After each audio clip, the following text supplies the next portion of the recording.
Grade A punya air mineral kat sini.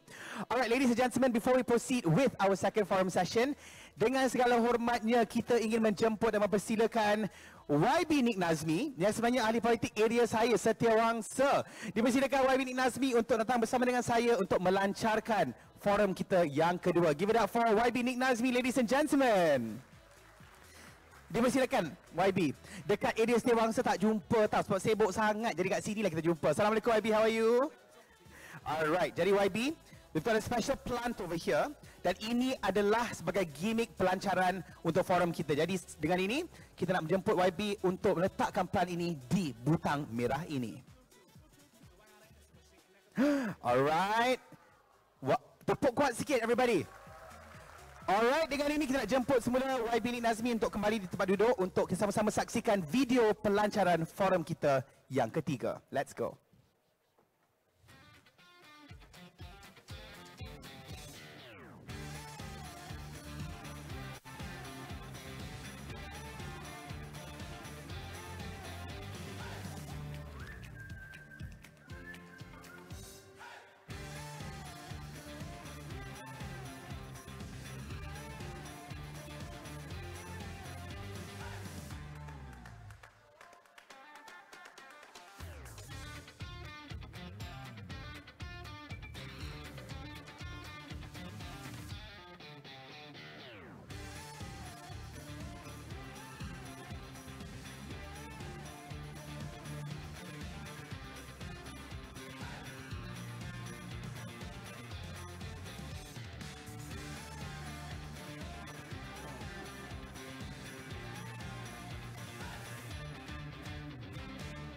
Fantastic, give it up everybody. Special sikit kan kita punya forum session kali ni sebab first time kita mula-mula dengan video.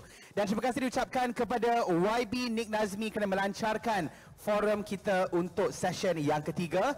And with that, ladies and gentlemen, we shall now begin and I shall pass the event over to Miss Moderator Farhana Syukur. Over to you, Farhana. Thank you. Right, thank you, MC. Assalamualaikum and good afternoon, everyone. So, the Youth Zero Carbon Heroes Unleashed initiative aims to empower Malaysian youths to lead the charge towards a sustainable future. So, the movement embodies the innovation, the passion that youth have, and to encourage them to actively participate as vital actors in environmental stewardship. So, with that, this session will discuss how youth can shape a zero-carbon future for Malaysia from the perspectives of policymaking, regulation, and industry. So, we have YB Nik Nazmi, the Minister of Minister of Natural Resources and Environmental Sustainability, also known as NRES, and Puan Sharifah Baka Ali, the Head of ESG at UEM Agenda, and Dr. Chin Wei Ni, Head of Carbon Market at Bursa Malaysia, and finally Dr. Gideon, Head of Transformation Management Office at FGV Holdings. So without further ado, let's start with a question directed to each of the panelists, and that is, within your respective fields, what is the greatest inspiration? What drives you in advocating for and implementing zero carbon initiatives?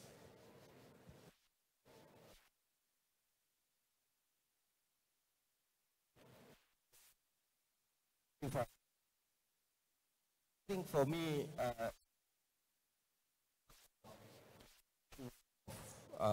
net zero, of climate resilience, that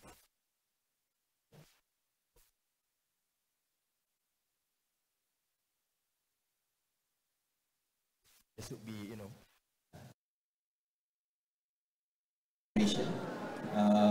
and contrary to what people like to say, we don't need to, I don't think we don't need to raise so much awareness among the young on the issue of climate change or environmental sustainability, because they are actually already aware, and they may be more aware than.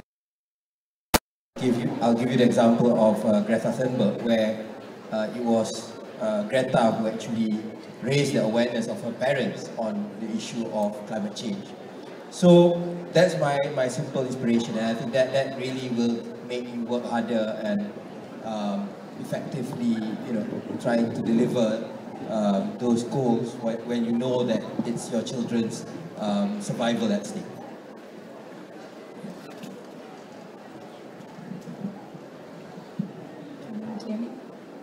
Is it working? Yeah. Okay. Thank you very much, Farhana, for that question. Thank you very much to everyone here. Assalamualaikum, and a very, very good afternoon, YB Nick, fellow panelists and members of the audience. So, Union Magenta is a player in a hybrid industry. I say hybrid because on the one hand, we help our clients take care of great infrastructure. So we are the people that come in to look after an asset or a building that has been completed to ensure that these buildings run the course of its life. I also say hybrid because while we are in this sector, we don't own the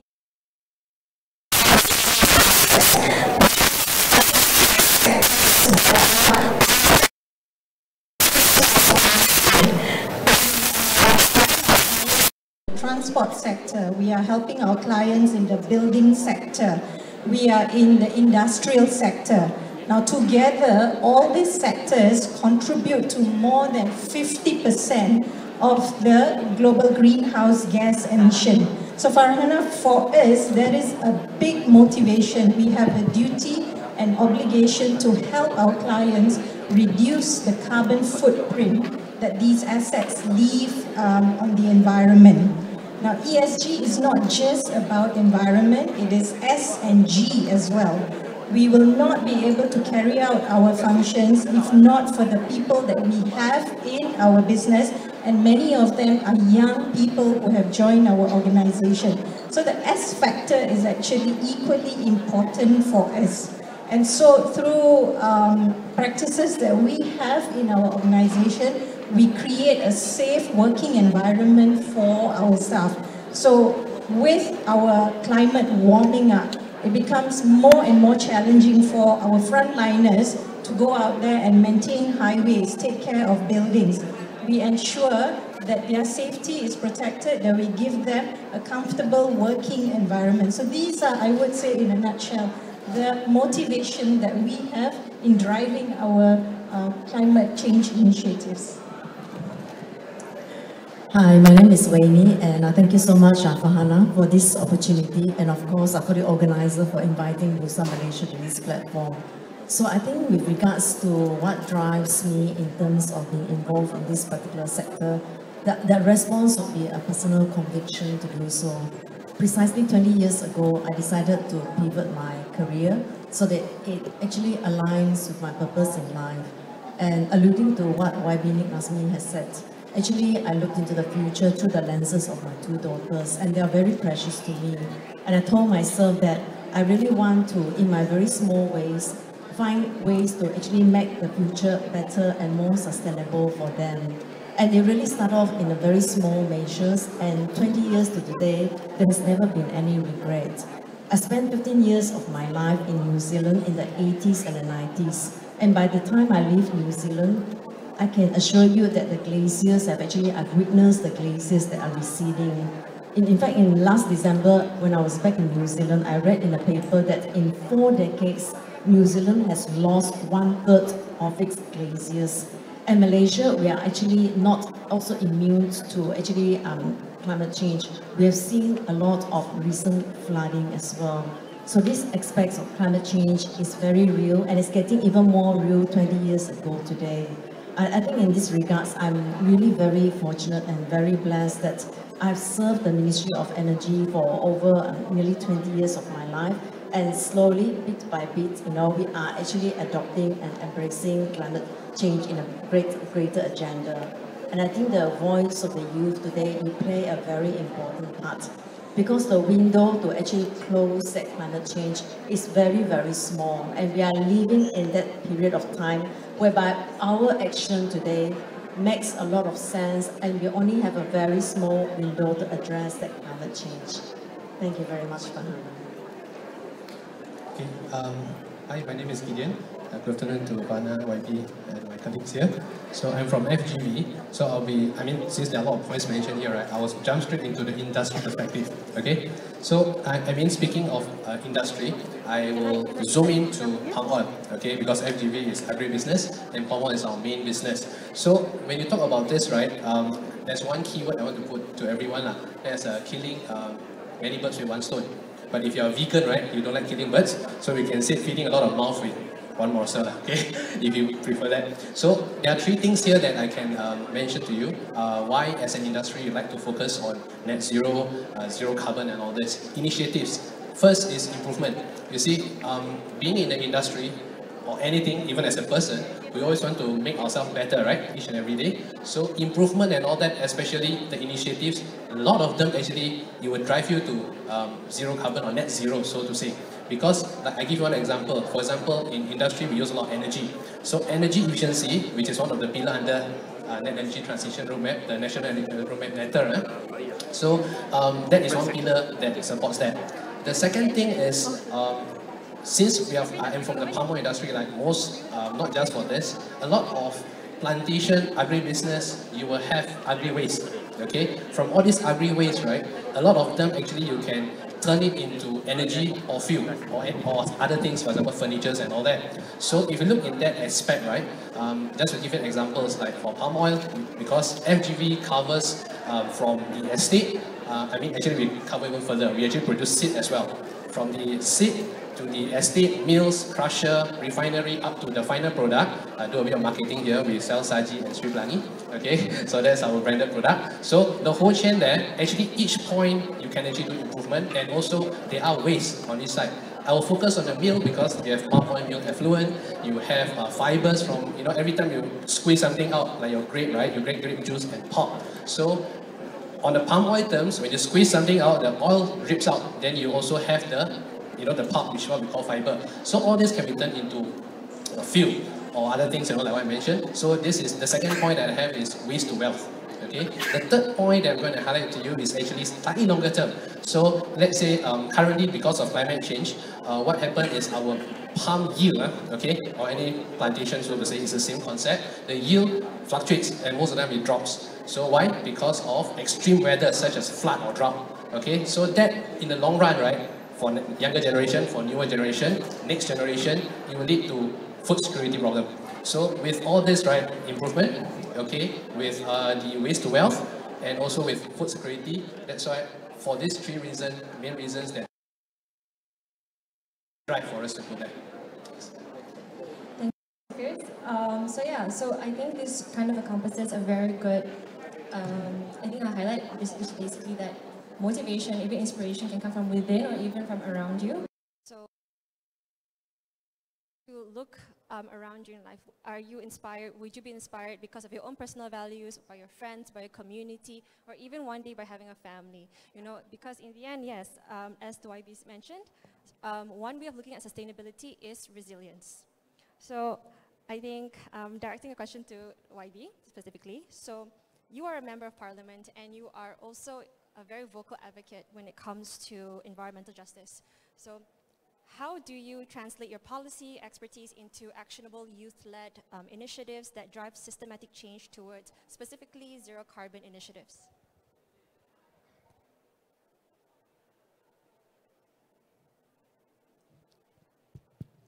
Yeah, I think as we tend to look at the issue of climate change, issue of net zero, it tends to seem very abstract, very difficult to achieve, very conceptual. So, I have to admit, I think just now I was asked how much was I passionate about climate change or environment prior to being the Minister for Natural Resources and Environment and Climate Change last year, or into the end of 2022. The honest answer is that I did not really push for these issues. I did not really speak out about these issues. But one of the things that I learned, and this applies throughout, whether you talk about climate change, you want to talk about urban poverty, or better wages for workers and so on and so forth, is that on one level you can write about policy, you can do policy research, you can produce all these policy papers, and that's fine. And I used to do that at the beginning of my political activism. But what really gave me a different insight was when I started my professional career, and at the same time, I decided to be involved hands-on by having a voluntary tuition project in a low-cost flat.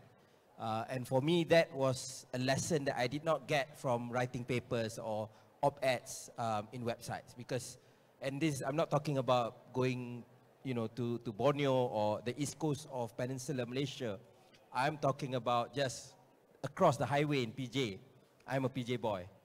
But seeing urban poverty up close, being able to do projects and to see that for the kids in the low-cost flats, their pathways to the future is very different from me, simply because of their circumstances. They may get the same or even better UPSR results than someone in a more middle-class area, but they have much more limited options. And for me, that is something that I believe should be a lesson for anyone who's passionate on the issue of environment, issue of climate change. Yes, learn about all the policies that you need to. Learn about, you know, what's the best way forward when it comes to climate mitigation, climate adaptation, but do go down to the ground, understand the human issues, the human stories, because that is a whole different level of exposure that I think will really drive you to work day in, day out. I'll give you an example. After assuming my position in the cabinet, I went down to Pantai Sabak in Kelantan. This is the place where the Japanese landed during the Second World War. We can see over 30 plots of land where there were homes, there were owners, that's now swallowed by the sea because of sea level rise.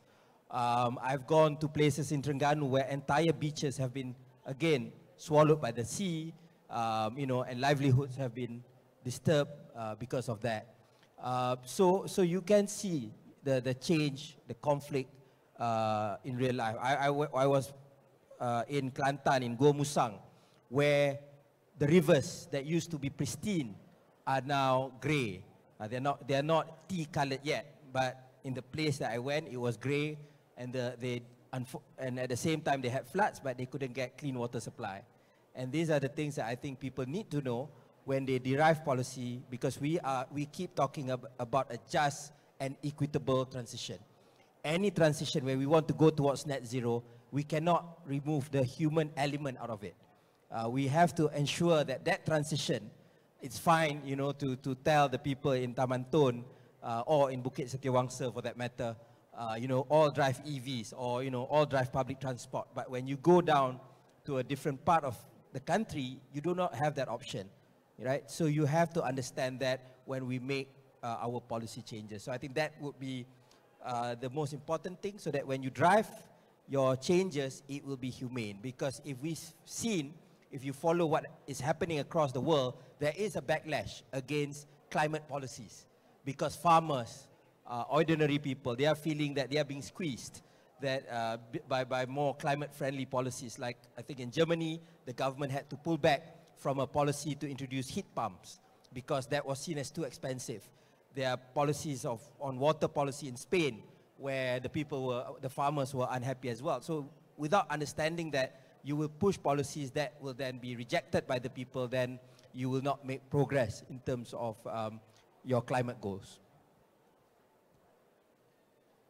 You covered a lot of major points that I think that we can try to also take home from, especially in the sense of no matter what stage you are in life, whether you're working, whether you're a parent, or even if you're a student, don't shy away from being involved in your community, because there are actual problems on the ground that you can address at your own capacity if you just look for it. And so now I move on to Puan Sharifah. And for those of you who are about to graduate looking for internship, please listen up. So yeah, within the context of UEM Agenda's focus on sustainability and green solutions, how are you actively engaging and mobilizing young talents to champion zero carbon initiatives within the company and beyond? Thank you very much for another great question, Farhana, and thank you also for acknowledging the role that Magenta plays in the infrastructure segment. Nick, I tend to agree with you. You know, we craft policies, but actually when we go out on the ground, the situation may be very, very different. Now, it's the same for us in our business as well.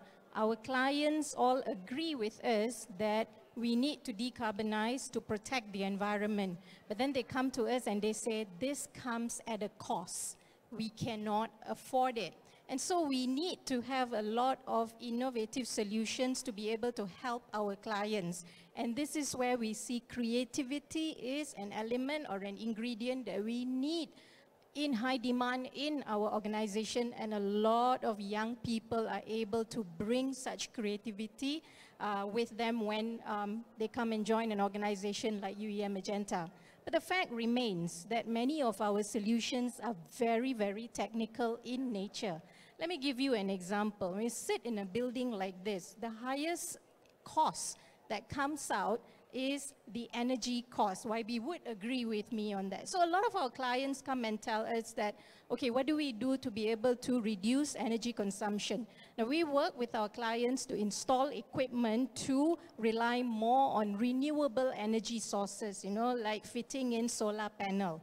These come at a cost. So we work out an arrangement where we help our clients fit in these fittings and they pay us back through the energy savings that they get. So such creativity is something that we really cherish in our business. So how do we then get talent on board to be able to produce more of such innovation? Now we have a program within the organization where we give accreditation through training and development to people in our organization. Now, over the years, we have been able to accredit more than 500 people to have accreditation with bodies like Suruhanjaya Tenaga, SEDA, SPAN, so that these professionals will be able to go out and implement solutions that we offer. Now, a lot of these people are also talent, young talent that we hire in our organization. Now, because we have this pool in our organization, they are also able to offer on-the-job training to the others to motivate further the process of finding innovative solution. Now, I just want to also just highlight one other initiative that we undertook last year where we got the youth in the organization to participate.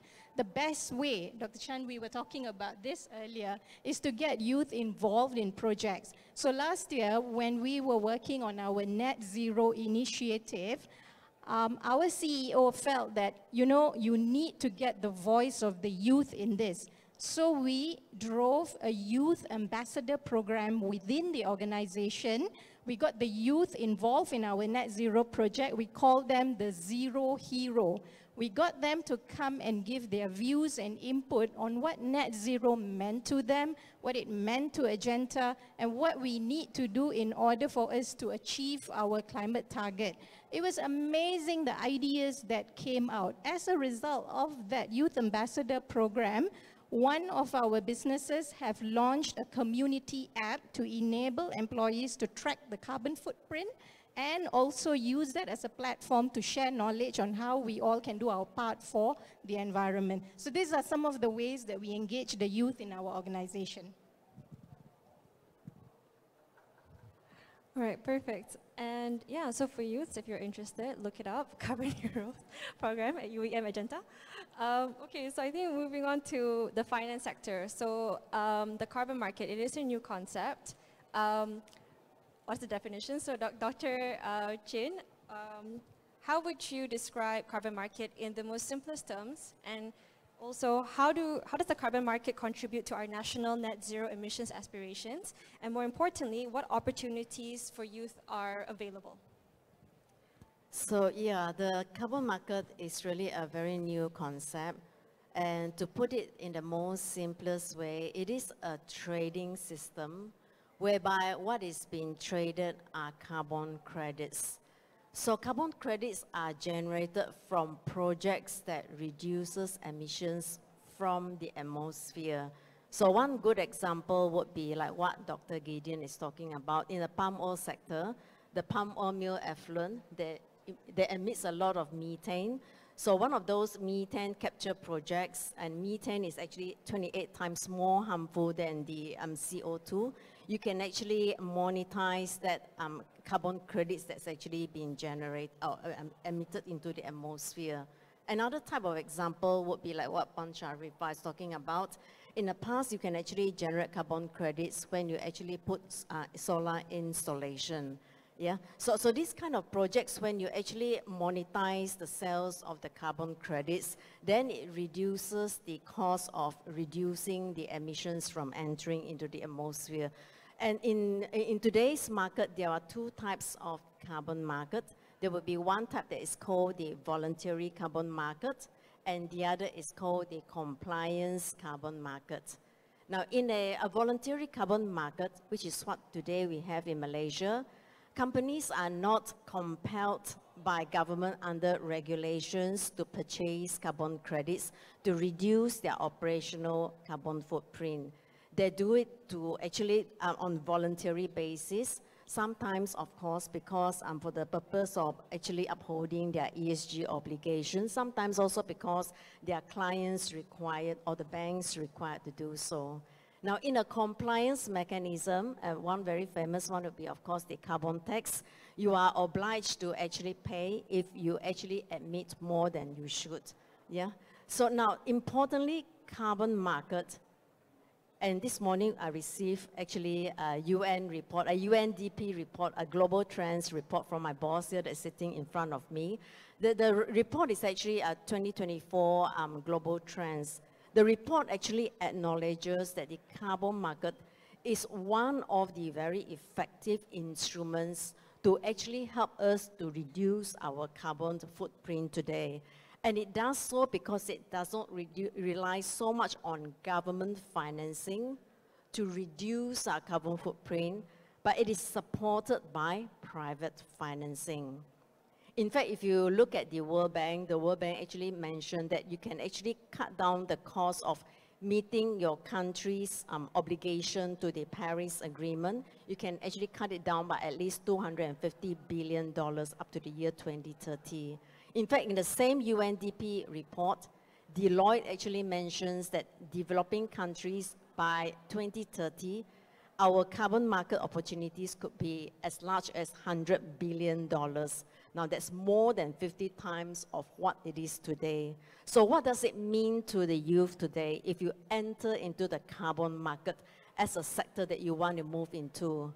And what it means is that it is a sunrise sector. You are not actually heading into a sunset career.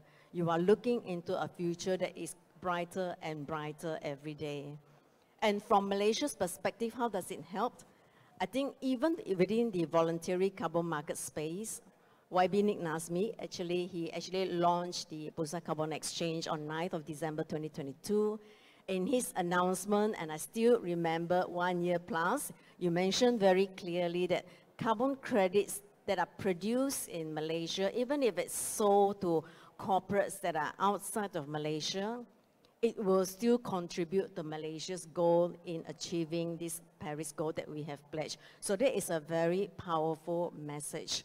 And what it means to the youth is that you can start engaging slowly, but the best way to do so is really, we had a conversation just now, actually with Pan Sharifa in the room. How can youth actually take part into it? The best part of it is to actually be involved in internship program in companies that are actually embarking into carbon projects. Yeah, or rather also sometimes can be with carbon consultant. Nothing beats practical experiences, and we do need a lot of talent in this sector. The market size will only grow bigger, it will not shrink. So I'm just going to stop at there. Thank you very much. Okay, thank you, Dr. Chin. And yes, so the carbon market encapsulates a very, the concept of an evolving market based on need and necessity and adapting to the future. And so for Dr. Gideon, so what are some of the unique challenges and opportunities that young people face in promoting sustainable practices within the agriculture industry? Because FGV Holdings is in the agriculture industry, and so how are you working to address them? Okay, I like what just now Dr. Chen mentioned because you said need to get practical experience, right? So the FGV booth is there for hiring for management trainee. So you can just walk over there later and do it. Marketing again, okay?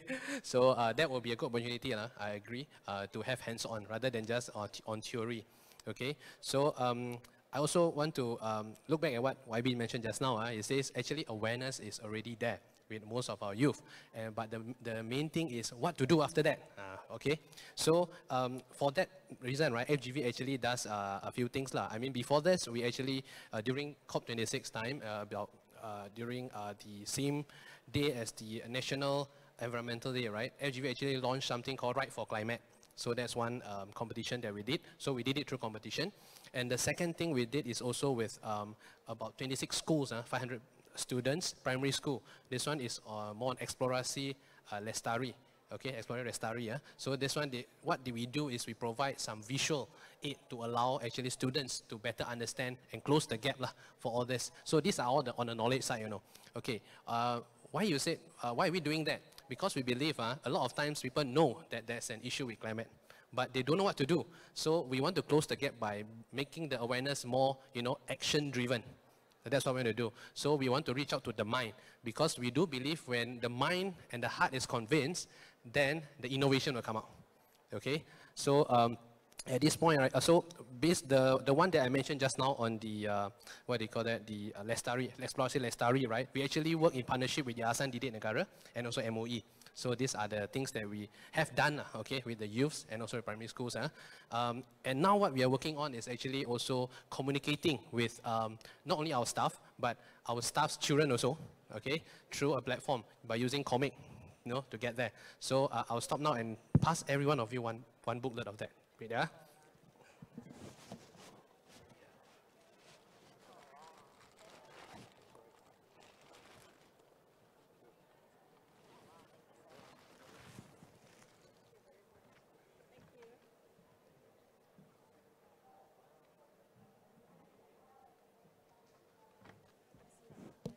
Yeah, so just a little bit of elaboration here. So this book actually is within FGV okay. I heard the talk just now, I think before this talk, right? I think Pon or Amy was saying, oh, you can come over to her place for coffee to understand better, right? I'm actually also extending this to all the youths who are interested to know more. Because what this book, this is actually drawn by myself, okay, with my team. Okay, I drawn it, so I have the full copyright for this, no problem.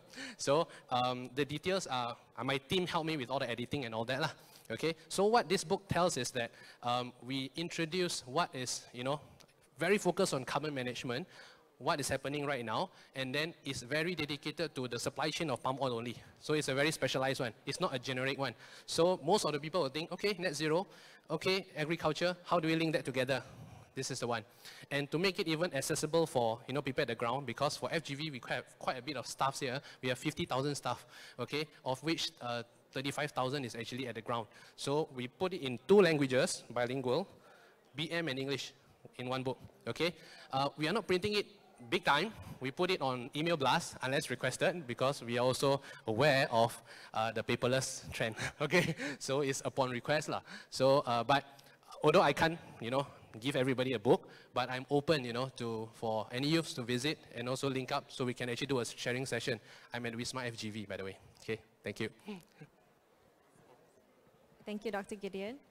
And so now I'm going to open the question up to the next few questions up to the panelists. So number 1 is, what are the main challenges and opportunities for achieving net zero carbon by 2050? Because I think that's a pretty big message and a pretty big initiative that's being pushed internationally. And I think, as Dr. Chin has already mentioned about carbon market, whatever happens outside will impact Malaysia at a national level and will ultimately impact us even at the local level and down to the community level. So yeah, anyone wants to take up that question? Challenges and opportunities for achieving net zero carbon. Okay, I I think overall, whether you look at Malaysia specifically, or whether you look at the world in general, we have made progress when it comes to reaching our net zero goals. That's the good news. The bad news is that if things remain the same, it's still not enough. That's the bare truth of it. So I think, but you know, I'll give you an example. When we are talking about carbon credits or even carbon tax, what's the major challenge in Malaysia? The major challenge in Malaysia, for example, is let's not even talk about that because we are basically subsidizing carbon. Okay, so our petrol, our electricity, even, I mean, indirectly when you talk about resources, water, it's super cheap, right? So what did we try to do? I mean, when I was in charge of water and energy, we started this massive push for tariff increases. And, you know, most politicians that, you know, they shy away from that because politicians, they want to get the most votes, they want to be popular, they don't want to get trolled in the Instagram. So when you do these things, it doesn't help you in that sense. But actually, you know, if you do it in a way that's measured, you explain to the people, overall, people can accept that. And we've seen, like, we've done over 3 cycles, we've increased our electricity tariffs. This February, we are increasing our water tariff. And the government is also looking this year to start transitioning towards targeted subsidies for petrol as well, right? So because we used to spend about 20 billion ringgit in terms of subsidies. Last year, we spent 80 billion ringgit, right? So it's something that we have no choice but to do. It's good for our pocket, but it's good, but most importantly, it's good for the environment. Then only we can look at things like carbon tax, because we are not subsidizing carbon anymore. Then the other part is, of course, the practical challenges. You know, Malaysia, for example, we've designed, we had this, I would say we were so excited by the America way that everything we design in Malaysia is very much car-centric. Right? We are a small country, but we design our highways, our rest areas, our homes like we are in an American suburb. And because partly we have a native automotive industry, but it just doesn't make sense today. Like, so the best thing is that we have to change our habits towards more public transport. I took my family last Christmas to go to Ipoh by train. But it's a novelty for many people. It's not something that we are doing as a usual thing, as a habit. But if you use the highway, it's always jammed. But we're not doing it enough, right? Our public transport, eventually, you know, KL, we will have our circle line. You know, then I've mentioned this before. We should then start to talk about having a congestion charge, because it makes sense that our public transport is already widespread. But what about other places, right? So then technologies like the EV is still relevant for us to provide that alternatives. Energy. We would think that in Malaysia, because we are the country is so hot and everything, we are near the equator, we should have excellent solar. Our solar is good, but we get between 4 to 5 hours of peak irradiation. So that means that there's still about 20 hours, roughly, where we are not generating enough solar. And that's where, and also because of the cloud cover and everything, that affects the effectiveness of solar. So and unfortunately, because we are in the equator, our wind power is also not great, unlike in the UK or in Australia. So as a result, then we have to look at other alternatives. Biomass, for example. There's the big N word, nuclear, right? Because that's a controversial part, but in terms of emissions, it's zero emissions. So those are things, because we need to get energy, and currently we still depend about 70 to 80% of our energy comes from fossil fuels, coal and gas. We have hydroelectricity, but if you ask me, in Peninsular Malaysia, if you want to build new hydro dams, that will be at the cost of our carbon sinks, the forest. So these are all the difficult decisions that we have to make as a country as we move forward. But I think the opportunity is, one, is that technology is fast changing. It's like your handphone. The computing power that we have in our handphones, if you compare to 20 years ago, you know, it'll probably be, you know, the size of this table to get the same computing power. And it'll probably cost about 20,000 ringgit, right? So now you can get about 5,000 ringgit and you have an excellent, literally a computer in your hands. So similarly, like solar panels, it has gone down tremendously. And because energy prices have gone up and we should remove the subsidies, then that will make energy more competitive. Similarly with EV, you know, the batteries are getting more efficient. You can go now, 600 kilometers, the range of an EV. So that will also help, the cars to be more helpful to what we want to achieve. So I think technology is there, right? But we have to have the right economic policies in order to ensure that we can achieve those goals. That's actually a very rich perspective, YB Nick, that you have provided. And a lot of what he has mentioned are things that also industries and corporates like ourselves experience as well when we look at implementing a net zero strategy. We need technology, we need solutions. As I mentioned, it all comes at a cost. So one of the biggest challenge that we see in implementing climate targets and solutions is the cost factor. Many businesses cannot afford a lot of the solutions which are needed to reach these targets. As an example,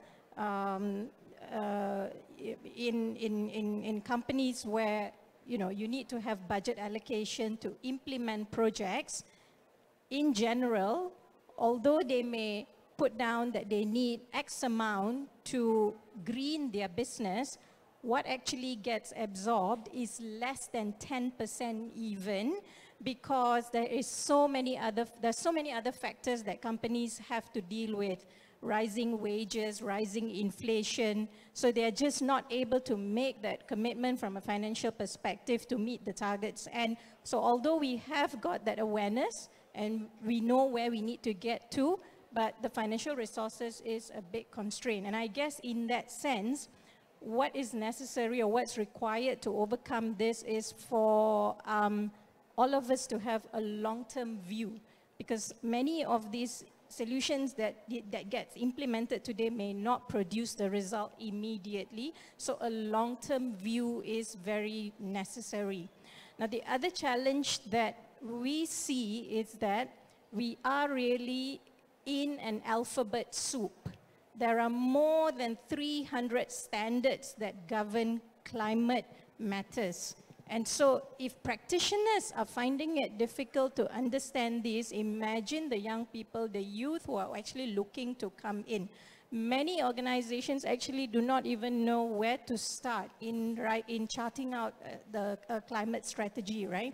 So it is actually a maze. So what we see as being something useful is the collaboration that we have in the industry, where we all talk to each other, peer sharing, knowledge sharing. That has actually helped us a lot in understanding what we need to do, where the starting point should be. Innovation is something that's very critical and key. A lot of the technology that we have today, it needs to be scaled up. New technologies need to be found. And the young people, you have got the ability to come in and treat this as your sandbox and come up with ideas and suggestions on how we can find those solutions for us to be able to reach our climate targets. So Farhana, those are some of the challenges that I note. So I think from the carbon market point of view, of course, YB Nick Nasmi, he launched our Bursa Carbon Exchange, which is also the world's first Sharia-compliant Bursa Carbon Exchange. Of course, in a carbon market whereby it's very nascent, we do have our lot of challenges as well. And it's no different from the challenges whereby 18 years ago when I was in the renewable energy sector, when we tried to move up an energy, renewable energy ecosystem. And there are some lessons that we learned from there. And one of them would be that time is needed to build up the ecosystem. Malaysia has a lot of opportunities for generating carbon projects, both from the nature base, 54% of our land area is actually covered by forests, and also, of course, from the tech base, yeah? Basically, we're an oil and gas, we are an oil and gas producing country. We do have a lot of empty evacuated reservoirs that we can sequester emissions, and we do have a lot of other technical opportunities. But time is always needed to build an ecosystem. In fact, if you look at how a construction of a building is, for the first few years, there is actually foundation work that needs to be done. And you cannot be impatient that, where are my fruits? Because you need to build a foundation. Foundation would be like talent building, the infrastructure. The banks need to understand, what am I financing? How do government come in to de-risk something? In fact, the aspirations, if the taller the building that you want to construct, the deeper the foundation that it has to be. But it will yield its result at the end of the day. We just have to be very patient because our country has a lot of opportunities. And if we know that by 2050, consumption of fossil fuel, especially from coal and petrol, is going to drop, this energy transition is very, very important. So therefore, the carbon market serves as one of the instruments, and by no means is the only instrument. If you look at the report from the International Energy Agency, the IEA, 1/3 of our emissions reduction is going to come from renewable. Another 1/3 is going to come from energy efficiency. The final 1/3 is the very difficult, hard to abate sector that you would normally use a carbon market to actually finance the projects. And again, I repeat, carbon market are in two forms, the voluntary as well as the compliance. A lot of challenges, but I think the thing is that we have to be patient. Thank you.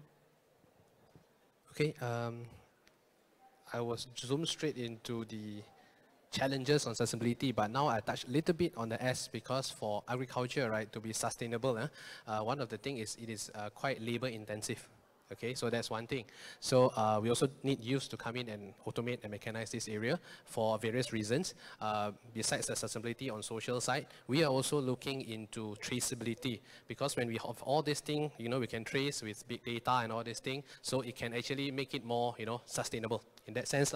Okay, and besides that, right, we also need technology, but then how to know about the pain points within agriculture by not being in it, right? So the third marketing I'm going to do is our management trainee is over there, so you can go and find out more. By knowing the pain points that we are doing, right, then you can actually look into it. Like, I just give you some examples. Like currently the R&D in FGV, what we do is, trees, like palm oil is actually a perennial crop. So actually we replant it every 25 years. So when you replant it, if you replant it wrongly, as in you don't follow exactly where you plant it, right, so you have less stands per hectare. So actually you actually not fully utilize it, so that will affect your land use change.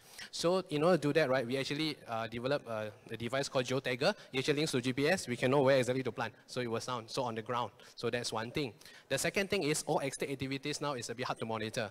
For the palm oil supply chain, right, it is very, it's not very easy, but it's manageable if you want to digitize, automate the factories, manufacturing. But at the estate, it's a different story because it is labor. So that is also an area that I think the youth can explore, because all these things add together will make the industry, agriculture, food security, all that more sustainable. Okay, thanks. All right, thank you. If possible for to the organizers, can you give me like maybe 10 more minutes? Yeah. And okay, just maybe as a wrap up, as a closing from each of our speakers, can you please share maybe, I mean, this forum is for young people, and you are the future. So maybe from the panelists, maybe share key skills and competencies that young people need to have in order to survive and even to thrive in this new and evolving market.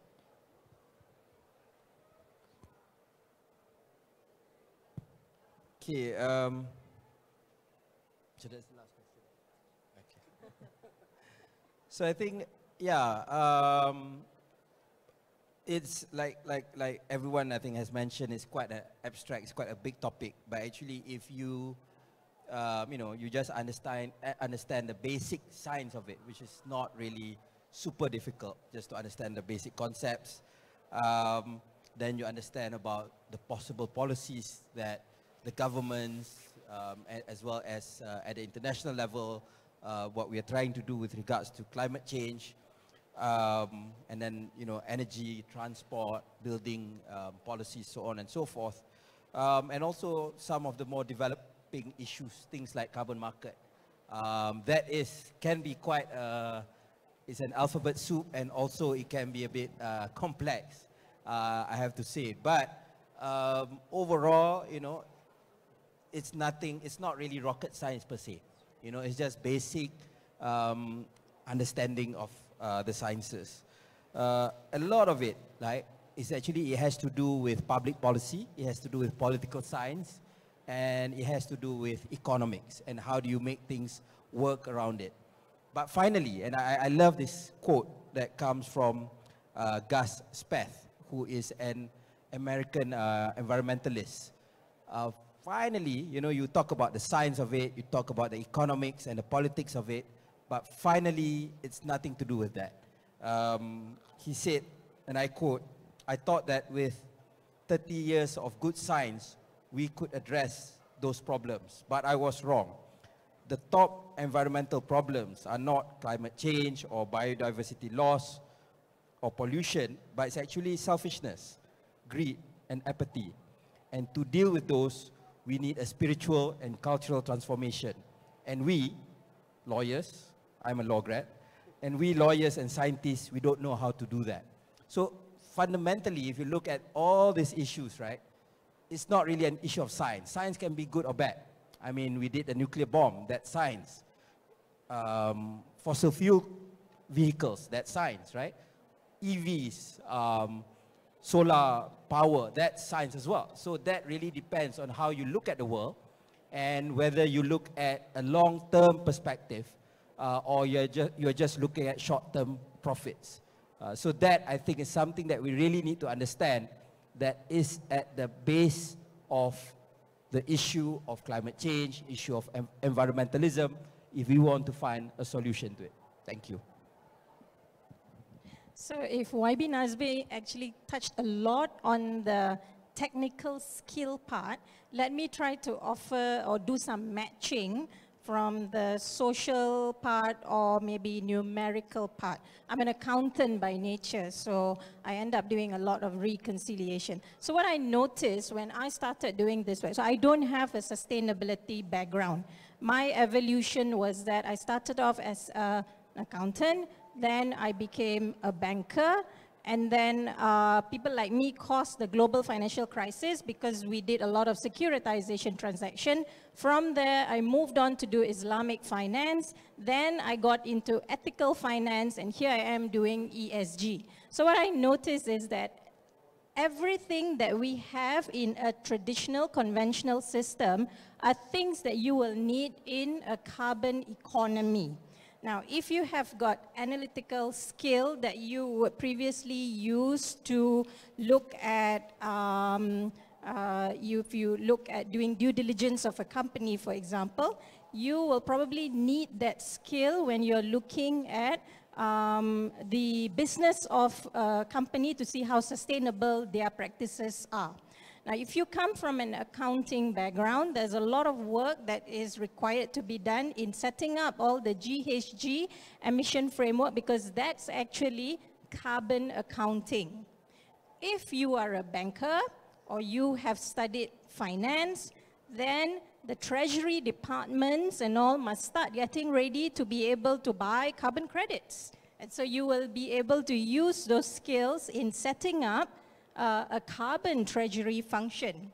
If you are a lawyer, a lot of the documents that we have today, terms and conditions, will have to incorporate sustainability terms and features into it.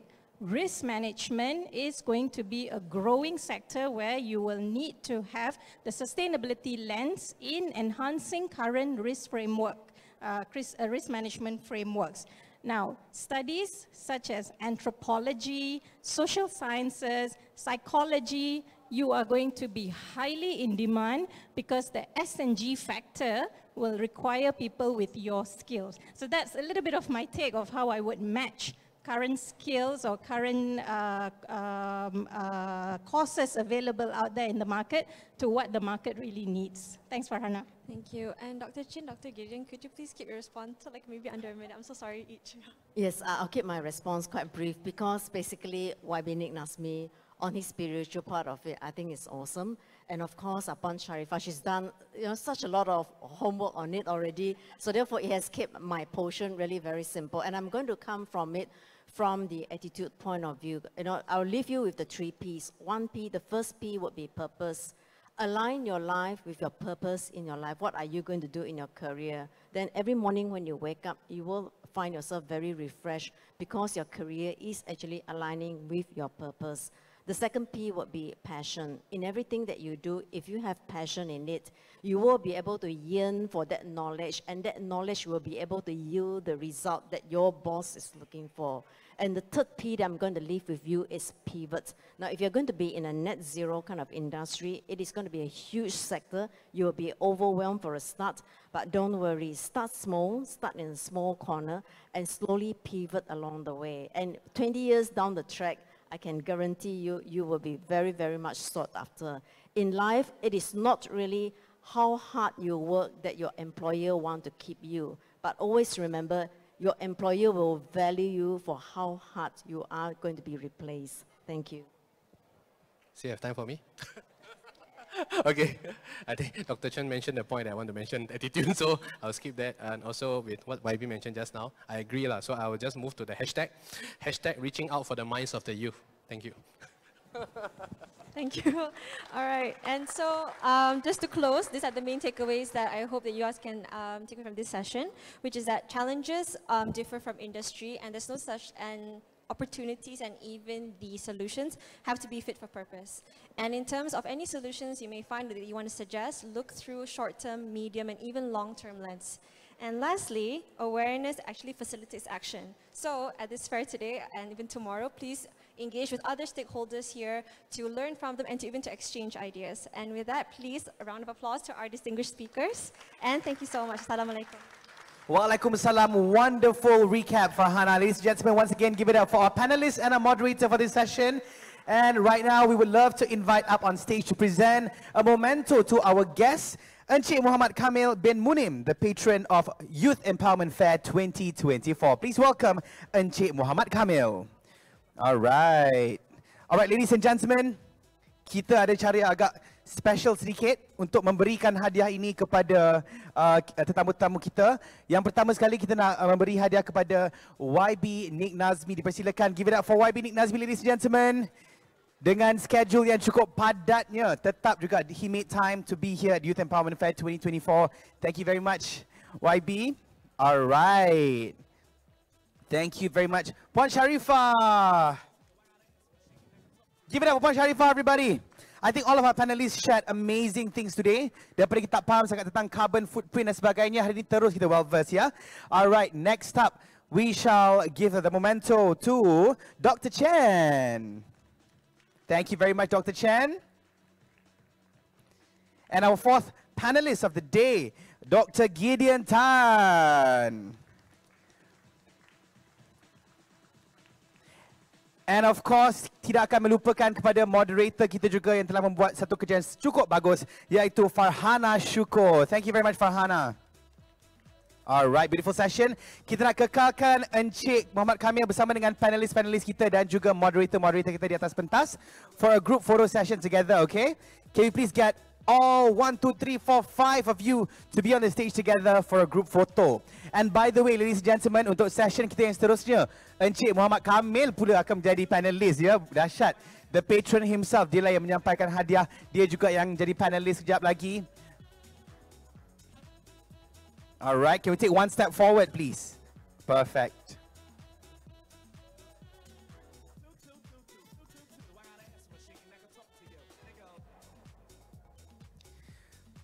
Alright, let's take a few more shots. Alright, perfect. Terima kasih diucapkan kepada YB Nick Nazmi, Puan Sharifah Bakar Ali, Dr. Gideon Tan, Dr. Chen Wei Ni, and of course, Farhana Syukur, our moderator. And thank you very much, Encik Muhammad Kamil bin Munim, for presenting the token of appreciation for all of our guests. And we